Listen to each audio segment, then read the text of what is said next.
एक most important topic के बारे में बात करेंगे आईटीआरपी के अंदर ही। अल्टरनेटिव टैक्स रिजिम क्या आएगा, ठीक है। देख, अभी तक तो हम लोग क्या करते थे, रेगुलर टैक्स स्कीम का बेनिफिट उठाते थे। अब रेगुलर टैक्स स्कीम के अंदर कैसा होता था कि भाई जो भी तुम्हारा टैक्स रेट हैगा वो स्लेब रेट के हिसाब से काउंट होता था।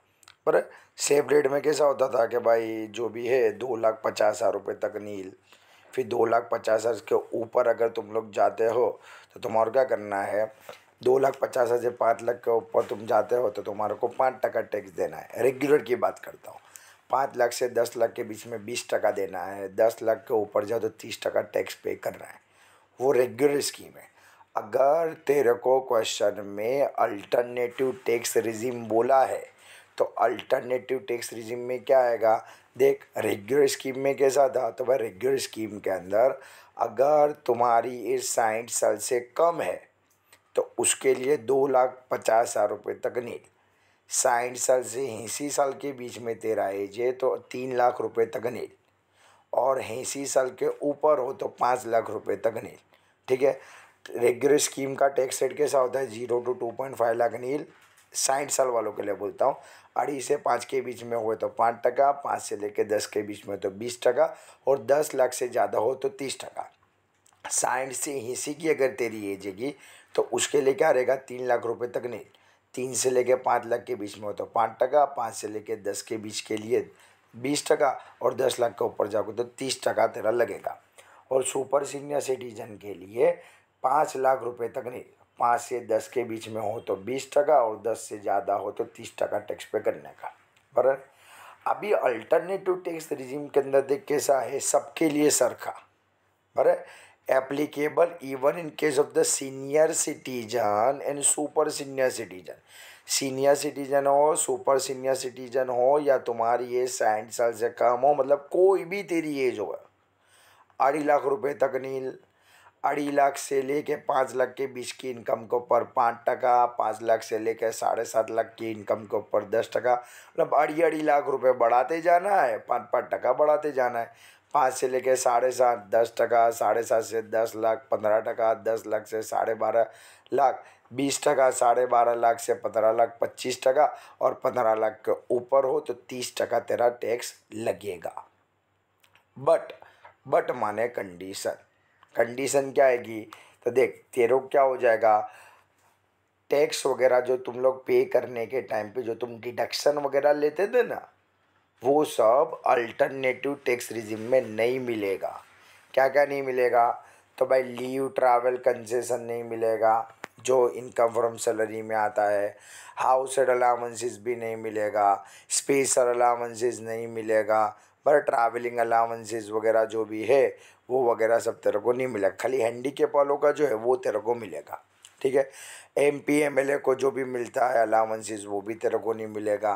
पर फिर क्लबिंग ऑफ इनकम के अंदर हम लोग ने देखा था आईटीआरपी के यूनिट नंबर 1 का चैप्टर नंबर 2 है क्लबिंग ऑफ इनकम। पर जो लोग रेगुलर लेक्चर अटेंड करे हुए हैं, पैम्पलेट भी तुम लोग के पास अवेलेबल है।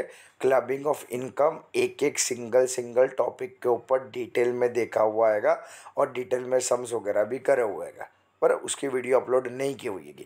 तो क्लबिंग ऑफ इनकम के अंदर अगर तुम क्या करते हो, अपने माइनर चाइल्ड की इनकम को तुम क्लब करते हो तो 1500 का डिडक्शन मिलता है। अगर तुम अल्टरनेटिव स्कीम के अंदर जाते हो तो ये 1500 का डिडक्शन भी नहीं मिलेगा। स्पेशली कोई जोन इकोनॉमी जोन का भी डिडक्शन नहीं मिलेगा। प्रिक्विजिस्ट वाला जो था इसके पहले वाले सेमिस्टर के अंदर इनकम फ्रॉम सैलरी के अंदर उसका भी बेनिफिट नहीं मिलेगा। स्टैंडर्ड डिडक्शन सुन लो ध्यान से, ये अभी तुम लोग जो सम्स काउंट करते हो उसके अंदर आता है। स्टैंडर्ड डिडक्शन जो सैलरी के ऊपर तुम्हारे को मिलता है 50,000 रुपये का, उसका तेरे को बेनिफिट नहीं मिलेगा। एंटरटेनमेंट अलाउंसेस जो सैलरी के ऊपर मिलता है उसका बेनिफिट तेरे को नहीं मिलेगा। प्रोफेशनल टैक्सीज जो भी है उसका भी तेरे को बेनिफिट नहीं मिलेगा। इंटरेस्ट ऑन हाउसिंग लोन जिसका तुम डिडक्शन लेते हो एटीसी वगैरह के अंदर, बराबर, वो भी तेरे को डिडक्शन नहीं मिलेगा। एडिशनल डेप्रिसिएशन पीजीबीपी में आता है उसका भी तेरे को बेनिफिट नहीं मिलेगा। Tea coffee rubber development account है, साइड रेस्टोरेंट फंड है, डिडक्शन साइंटिफिक रिसर्च है, कैपिटल एक्सपेंडिचर है, एग्रीकल्चर एक्सटेंशन है, standard deduction in the family pension उसका भी डिडक्शन नहीं मिलेगा। शॉर्ट में देखते हो दिया डिडक्शन सेक्शन नंबर 80C से लेके 80U के जो तुम लेते हो ना, वो सब तेरे डिडक्शन नहीं मिलेंगे। कब नहीं मिलेंगे? जब तुम अल्टरनेटिव टैक्स रिजिम का बेनिफिट उठाते हो, मतलब ये सब टका के हिसाब से तुम टैक्स पे करते हो। रेगुलर स्कीम है, रेगुलर स्कीम मतलब 2.5 लाख रुपए तक नहीं, 2.5 से 5 के बीच में 5%, 5 से 10 के बीच में 20%, न 10 लाख से ज़्यादा हो तो 30%। अगर रेगुलर स्कीम है तो ये सब डिडक्शन मिलेगा। बट अल्टरनेटिव स्कीम है तो फिर ये सब का तेरे को बेनिफिट नहीं मिलेगा। ये हिसाब से तुम परसेंटेज दोगे तो ऊपर की सब चीज़ का बेनिफिट नहीं मिलेगा। ठीक है, उसको हम लोग क्या करते हैं, प्रैक्टिकली भी तुम लोग को समझाता हूँ। हम लोग ने रेगुलर स्कीम के हिसाब से तो हम लोग ने किया है, पर अल्टरनेटिव के हिसाब से भी तुम्हारे को सब जितने भी सब हम लोग ने रेगुलर से किए ना, सबके बारे में हम लोग क्या करेंगे, अल्टरनेटिव के ऊपर डिस्कशन वगैरह करेंगे।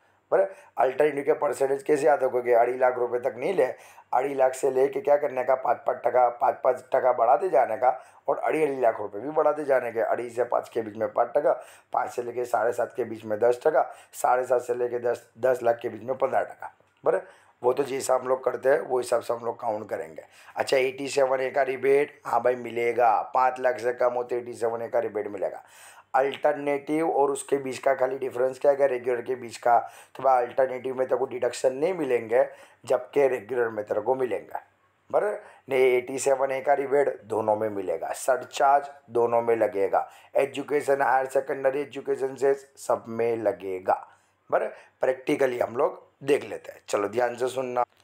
देखिए, यूनिट नंबर 1 का हम लोग ने सम किया था set of and carry forward वाला। ठीक है, अगर अल्टरनेटिव स्कीम के हिसाब से तेरे को करना आएगा ना, देख वाले टाइम पे भी बोला था कि यहाँ पे प्रिंटिंग मिस्टेक हो गई है, 50,000 रुपये माइनस करने हैं क्या, बराबर है। अगर रेगुलर स्कीम है तो यहाँ से 50,000 माइनस हो गए न, अल्टरनेटिव स्कीम है तो यहाँ से 50,000 माइनस नहीं करने के। अल्टरनेटिव स्कीम कौन से वाली है, 2.5 लाख रुपए बढ़ाते जाने का या 5% बढ़ाते जाने का। अगर अल्टरनेटिव स्कीम है ये वाला डिडक्शन तेरे को नहीं मिलेगा। उसके साथ साथ देख, ये क्वेश्चन के अंदर हम लोगों ने क्या करा हुआ है, नीचे देख डिडक्शन लिए गए। देख ये ATC वगैरह का जो डिडक्शन, ये जितने भी डिडक्शन हम लोग ने माइनस किए ना, 6,42,000 कुछ आंसर तुम लोग का आता था। बराबर, ऊपर 10,000 की कुछ मिस्टेक थी ना। बराबर, अगर सपोज समझ ले कि तुम क्या करते हो, रेगुलर स्कीम का बेनिफिट उठाते हो तो ये सब तेरे को डिडक्शन मिलेंगे। अगर रेगुलर स्कीम का तुम बेनिफिट नहीं उठाते तो यहाँ पे जो ग्रोस टोटल इनकम तेरी आएगी ना, मतलब सपोज समझ ये 652 है, अभी तुम अगर ऊपर से तुम डिडक्शन नहीं लोगे, देख ये सम को तुम्हारा क्या करने का कि भाई अल्टरनेटिव के हिसाब से भी एक बार काउंट कर डालने का, तो जिससे क्या हो जाएगा, तुम्हारी प्रैक्टिस भी हो जाएगी। और एग्जाम में कदाच अगर वो अल्टरनेटिव पूछते हैं तो हम लोग ने यहाँ प्रैक्टिस की हो है, तो यहाँ पर जो हमारे जो भी मिस्टेक है वो हमारे हो जाए, सोल्व हो जाए। बर फिर वहाँ पर जो अपनों को मिस्टेक ना हो, क्योंकि मिस्टेक हमारे को यहाँ पे करनी है, वहाँ पे नहीं करनी। तो ये सम्स को तुम लोग क्या करो, सेम सम है, बाकी का सब सेम रहेगा। ऊपर 50,000 रुपये जो स्टैंडर्ड डिडक्शन के जो तुमने माइनस की है, वो यहाँ पर जो माइनस मत करना। तो माइनस नहीं करोगे तो तुमने माइनस किया था, तुम्हारा आंसर 6,42,000 आया था। 642 के ऊपर तुमने क्या करा, ये सब तुमने डिडक्शन माइनस किए थे। बराबर, उसके बाद उसके ऊपर क्या करा था, इसके ऊपर तुमने टैक्स वगैरह काउंट किया हुआ था। बट अब क्या करने का, तो भाई डिडक्शन ऊपर का 50,000 वाला भी नहीं मिलेगा, प्रोफेशनल टैक्सेस वगैरह का भी नहीं मिलेगा, और या ATC से लेके ये सब भी नहीं मिलेगा। मतलब तुम करोगे सम्स काउंट करोगे अल्टरनेटिव के हिसाब से, तो तुम्हारा आंसर अप्रोक्सीमेटली 6,92,000 आएगा। ठीक है, अल्टरनेटिव के हिसाब से। तो अल्टरनेटिव के हिसाब से 6,92,000 है, तो क्या करो कि भाई पहले 2.5 लाख रुपए तक नहीं, 2.5 से लेके 5 के बीच का जो भी है, तो उसको ऊपर तेरे को कितने रुपए टैक्स पे करने का आएगा, 5%। 5% मतलब तेरा जाएगा 12,500। और 5 लाख के ऊपर तेरा कितना आएगा, तो भाई 5 लाख से ले के तेरा जाएगा कितना, 6,92,000।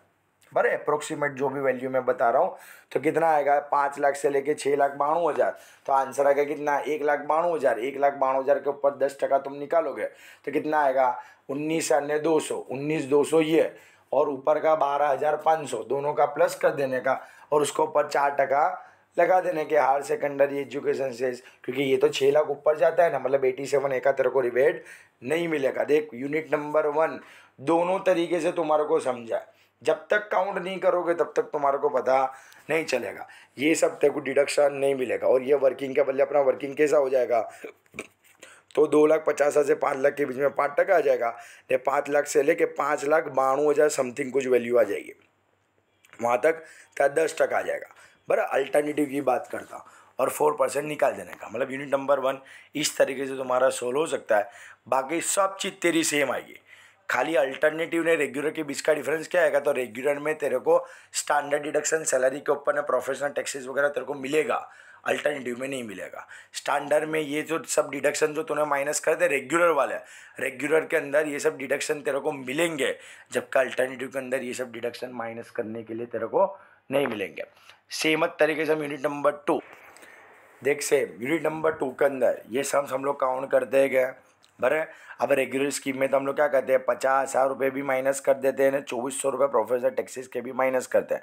बट अगर यहाँ पे तेरे को क्वेश्चन में कहाँ पे बोल दे कि अल्टरनेटिव से कर, तो अल्टरनेटिव में क्या करने का, ये 5,92,400 रुपये है ना, उसके अंदर से माइनस नहीं करने का। देख अभी तक हम रेगुलर स्कीम को फॉलो करते थे, तो रेगुलर में क्या करता था, ये 50,000 भी माइनस करता था ना, 2400 भी माइनस करता था, बट अगर तेरे को अल्टरनेटिव स्कीम बोले थे 5,92,400 को डायरेक्ट बार लिख देने का, 50,000 ने 2400 रुपये जो है वो माइनस ना आवे, 5,92,400 आ जावे, 65,000 नहीं हो, ये तो जो होगा वो तो ऐसे का ऐसा ही रहेगा।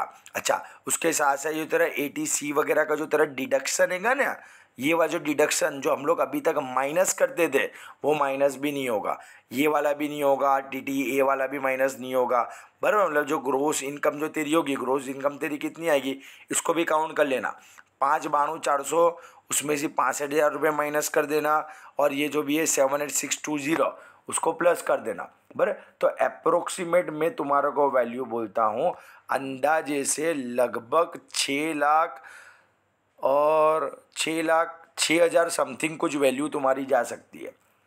606020 साल से फिर भी प्लस माइनस कर देना, अब 6,00,000 से ऊपर जाएगा ये सब कुछ तेरे को डिडक्शन नहीं मिलेगा, बराबर है। और 6,00,000 से ऊपर है इसका मतलब क्या आएगा, तेरे को 87 का रिबेट भी नहीं मिलेगा, क्योंकि ये वैल्यू तेरी 6,00,000 ऊपर चली जाएगी ना, और वो 80C से लेके 80U तक का तेरे को डिडक्शन नहीं मिलेगा अल्टरनेटिव स्कीम के अंदर।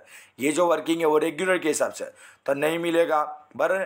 2.5 लाख रुपये तक नील, 2.5 से लेके 5 के बीच में 5% दे देंगे, और 5 लाख के ऊपर जो भी है जितना भी उसको ऊपर 10% दे के हम लोग टैक्स वगैरह दे देंगे, बराबर। तो यहाँ पे जो तेरा ये हैगा ना, कि जो हम लोग फॉर्म वगैरह जो फिलअप हम लोग करेंगे, देखिए हमने जो फॉर्म वगैरह जो फिलअप करा था, अब तुम लोग क्या करोगे, अल्टरनेटिव टैक्स रिजीम का तुम बेनिफिट उठाओगे तो वहाँ पे तो कोई डिडक्शन नहीं मिलेगा, तो डिडक्शन वगैरह में सब में डेस आ जाएगा, चाहे बड़ी बराबर है नहीं। यहाँ बाजू भी तेरी वैल्यू चेंज हो जाएगी, ये यहाँ बाजू जो तेरे स्टैंडर्ड डिडक्शन वगैरह जो तुमने लिखा ना 50,2400 वो भी तेरे को नहीं मिलेगा, मतलब 5,92,400 रुपये तेरी वैल्यू यहाँ आएगी, या नीचे भी 5,92,400 आएगा। क्यों, क्योंकि यहाँ बाजू अल्टरनेटिव में ये इसका बेनिफिट नहीं मिलता, तो ये हम लोग नहीं लिखेंगे, उसका बोले डेस कर देने का, बराबर है। सांझ पड़ी अल्टरनेटिव के अंदर तुम्हारे को बेनिफिट नहीं मिलेगा, ये यूनिट नंबर 4 के अंदर तुम्हारे को करना पड़ा। यूनिट नंबर 2 के अंदर जो फॉर्म वगैरह फिलअप हम लोग करते हैं ना, उसके अंदर तेरे को करना पड़ेगा न, उसके अंदर भी क्या होगा, तेरी वैल्यू 6,00,000 से ज़्यादा हो जाएगी, बराबर। तो 87 का रिबेट भी तेरे को यहाँ बाजू नहीं मिलेगा ना, क्योंकि वैल्यू अभी अपना देखी ना 6,00,000 प्लस थी, तो ये तेरा चेंज हो जाएगा। अल्टरनेटिव ने रेगुलर के बीच का डिफरेंस क्या है, बाकी सब तेरा सेम रहेगा। एक बार काउंट कर डालो, अल्टरनेटिव से भी कर डालो, टाइम है ना तुम्हारे पास, बराबर, इनफ टाइम अवेलेबल है। देख इसके बाद आता है यूनिट नंबर 3, तो यूनिट नंबर 3 में भी देख सैलरी दिया है, बराबर। अगर तेरे को एग्जाम में बोला हो अल्टरनेटिव से ढूंढ तो जैसा सब करना है, बराबर। बाकी नथिंग इज मीन सर, मतलब रेगुलर है तो रेगुलर का तो तुम्हारी अच्छी खासी प्रैक्टिस हो गई है कि, बराबर। देख अभी अल्टरनेटिव बोलेंगे तो हम क्या करेंगे भाई, यहाँ पर देख प्रोफेसर टैक्स ने स्टैंडर्ड डिडक्शन जिसने माइनस किया है ना, वो हम लोग माइनस नहीं करेंगे, ये ATC का भी डिडक्शन माइनस नहीं करेंगे, मतलब ये 6,00,000 रुपये का ना उसके ऊपर डायरेक्ट टैक्स काउंट कर डालूंगा कि भाई 2.5 लाख रुपये तक नील, 2.5 लाख से लेके 5 लाख के बीच में 5% ने, 5 लाख से ले के 6 लाख है ना, 6 लाख के बीच में 10%, मतलब 12,500 प्लस ये कितना आएगा 10,000 आएगा, तो 22,500 उसके ऊपर 4% निकल देने का, बराबर है। तो कुछ 23,000 समथिंग कुछ तेरी वैल्यू आ जाएगी, उतना तेरे क्या करने का आता है, TDS निकाल देने का, बराबर है। उसी तरीके से अगर हम लोग बात करें ना, तो यहाँ पर जो रोशनी के बारे में भी, तो रोशनी में भी तेरे सेम करने का, बराबर है। क्या करोगे, ये माइनस नहीं करने का, ये डिडक्शन भी तेरे को नहीं मिलेगा। 750 के ऊपर डायरेक्ट तेरा काउंट करना पड़े। 750 पे तुम लोग काउंट करोगे तो कैसा आएगा, 2.5 लाख रुपये तक नहीं। अल्टरनेटिव की बारे में बात करता हूँ, रेगुलर की बात नहीं करता हूँ। रेगुलर का तो तुम्हारे को सब आ गया आएगा, बराबर। अल्टरनेटिव में क्या करोगे, तो भाई अल्टरनेटिव के अंदर 2.5 लाख रुपये तक नहीं, 2.5 से लेके 5 के बीच में 5%, 5 से लेके 7.5 के बीच में 10%।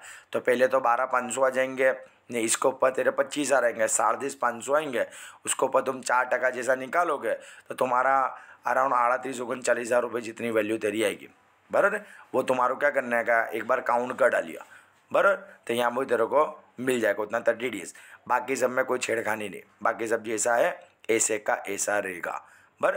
खाली ये वर्किंग है का वो तेरा बदला जाएगा, बाकी कोई के अंदर कुछ चेंज नहीं है। मतलब सैलरी वगैरह का जो डिडक्शन नहीं मिलेगा, एडीसी वगैरह का डिडक्शन नहीं मिलेगा। कब, अल्टरनेटिव होवे तो। नहीं यहाँ पे तेरे को बोल देंगे अल्टरनेटिव के हिसाब से कर, तो अल्टरनेटिव के हिसाब से करने का। इफ़ नथिंग इज मेंशन तो फिर तेरे को कैसा करने का, रेगुलर के हिसाब से करने का। 2022 का पेपर अभी तुम्हारे को बताऊंगा, उसके अंदर अल्टरनेटिव बोलाएगा।